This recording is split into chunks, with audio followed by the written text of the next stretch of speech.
जिसने परमिशन रद्द करवाई उनको मैं कहना चाहता हूँ, जब तक मैं हूँ तब तक इस मारवाड़ की किसी भी सीट से वो विधायक, प्रधान और प्रमुख में नगर सकना चाहिए। कोई अपनी मम्मी को लेके आया, कोई पापा को लेके आया, मदद करो। मैंने उनको कहा कि आपके पॉलिटिकल पापा तो दूसरे हैं, मेरे से मदद क्यों मांग रहे हो?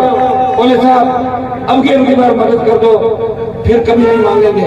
मेरी एक आदत है, एक तो मैं जिद नहीं छोड़ता और एक जिसका पीछा करता हूं उसको दिल में तारे दिखाते दो। किसान आंदोलन के बाद जब हमने सत्ता छोड़ी तब देश के प्रधानमंत्री उन बिलों को वापस लिया, किसानों की जीत। फिर अग्निपथ लेके आए, सेना को ठेके पे दे दिया।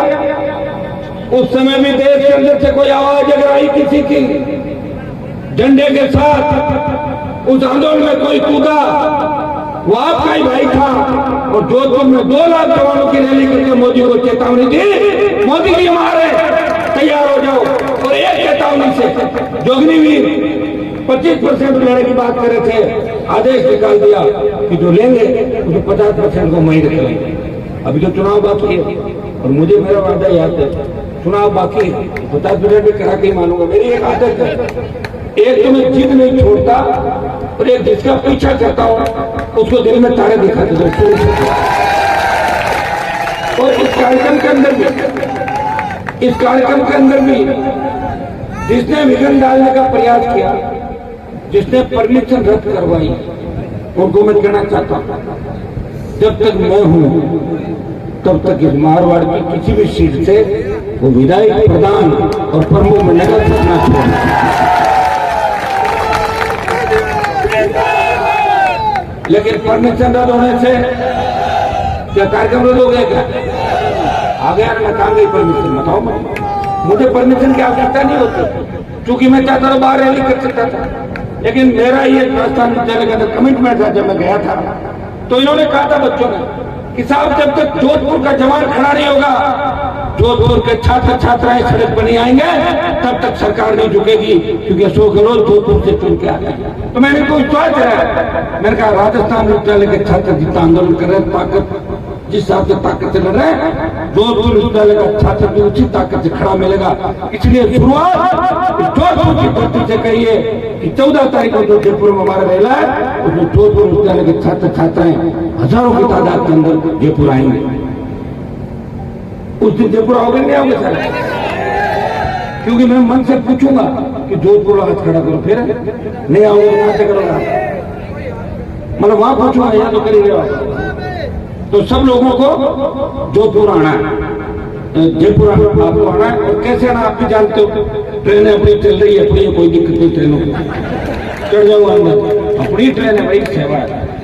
बाकी व्यवस्था जो जिनके पास गाड़ी हो लेके आएंगे, कुछ हम बैठ के आपस में बात भी करेंगे। किसान के बेटे हैं, बीजेपी कांग्रेस की रैली में जो पैसे दे के और किस तरह बसों में स्लीपर बस, ऐसे क्या क्या लगा देगा, तो काम ही यात्राएं लूट खसोट, एक दूसरे का बचाव करना और पर्दा डालना। और बयान हुई, सारे ऐसे बयान देते हैं, ये हो गया वो हो गया, और होता क्या है बताओ मुझे? ये नड्डा जी बुलाए, दूसरों बुलाए, भीड़ तो 5000 नहीं हो रही, कहीं 7000, कहीं 4000, कहीं 3000, कहां से सरकार बना लेंगे? और मुख्यमंत्री जी का मैं रिपीट कर लूंगा, किस चीज में रिपीट, इस चीज में कर लोगे कि हमेशा दूसरी बार आप 21, 22 और 25 उसमें रिपीट कर लोगे, हम नीचे चले जाओ।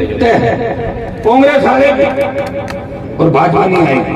और नहीं आएगी कारण बता दूंगा, 18 के अंदर जो चुनाव है उस समय हमारी ताकत इतनी बड़ी नहीं थी राजस्थान की, सिर्फ मुझे आपने ही पहचान, जो 2 जिले से 1 सीट दी आपने, नागौर से 2 सीट आई, कुछ जगहों पर अच्छे वोट आए मेरे राजस्थान का, कुछ जगह मैंने लोगों की मदद कर दी।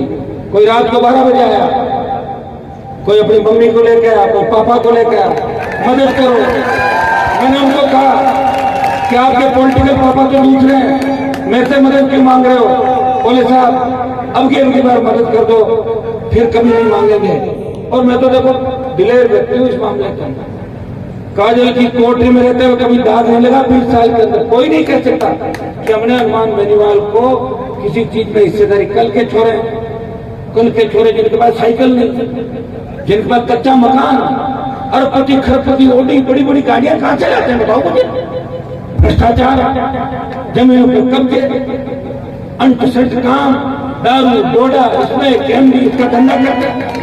मैं आपको ये भी बताना चाहता हूं, आपको मजबूत सरकार चाहिए राजस्थान के अंदर।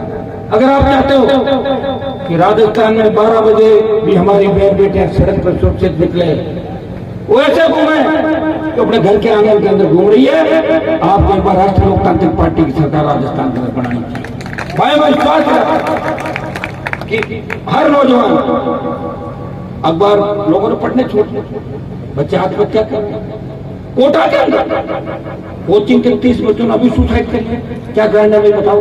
कारण यह है कि कोचिंग इंस्टीट्यूट वाले सिर्फ पैसा कमाने में लगे हुए हैं, माँ बाप से पैसा ले लेते हैं, अपने पैसे और फीस का ध्यान रखते हैं, बच्चों का ध्यान नहीं रखते, उनको समय समय पर उन बच्चों से बात नहीं करते। कई बार क्या होता है, बच्चे के नंबर कम आते हैं, वो डिप्रेशन में चला जाता है।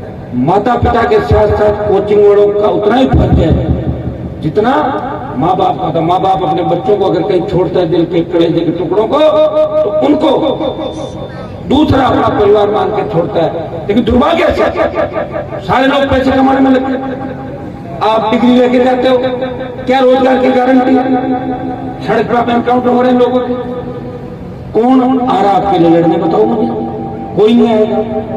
पॉलिटिकल फायदा कैसे हो, उसके लिए लोग आ जाएंगे। मुझे भी लोग कह रहे हैं कि हनुमान जी पॉलिटिकल इसमें ढूंढ रहे हैं। अरे मैं ढूंढ क्या रहा हूं, मैं तो आरएलपी पार्टी जो बनाई थी राजस्थान में, पहली पार्टी भी मैंने बनाई और ये नारा दिया था, जब भी जवान किसान को मेरी आवश्यकता पड़ेगी, ये जय जवान जय किसान के नारे के साथ आरएलपी बनी है। ये हर व्यक्ति के साथ है, जब किसी भी पार्टी के अंदर है या किसी भी संगठन के अंदर है। हनुमान बेनीवाल की आरएलपी जवानों किसानों की पार्टी है। जो भाइयों जब शासन चुनाव बंद हुए, सबसे ज्यादा पीड़ा मुझे हुई और मुझे उम्मीद थी इसके अंदर मेरे साथ कई लोग आएंगे।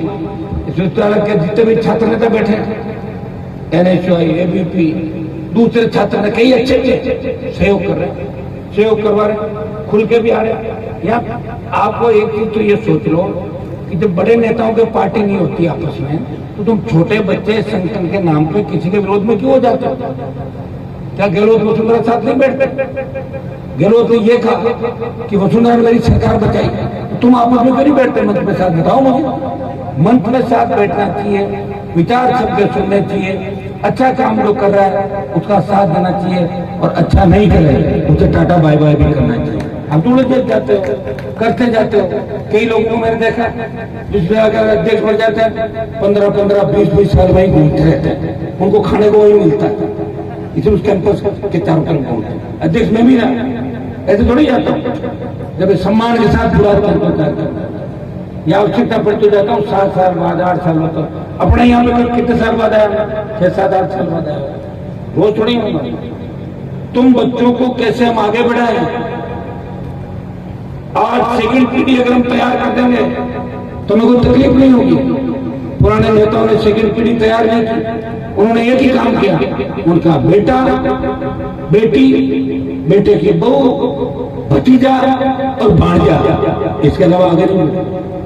तो भाइयों, हम ये चाहते हैं कि छात्र संघ के माध्यम से मजबूत नेता राजस्थान को मिले। छात्र संघ के माध्यम से इस प्रदेश और देश के अंदर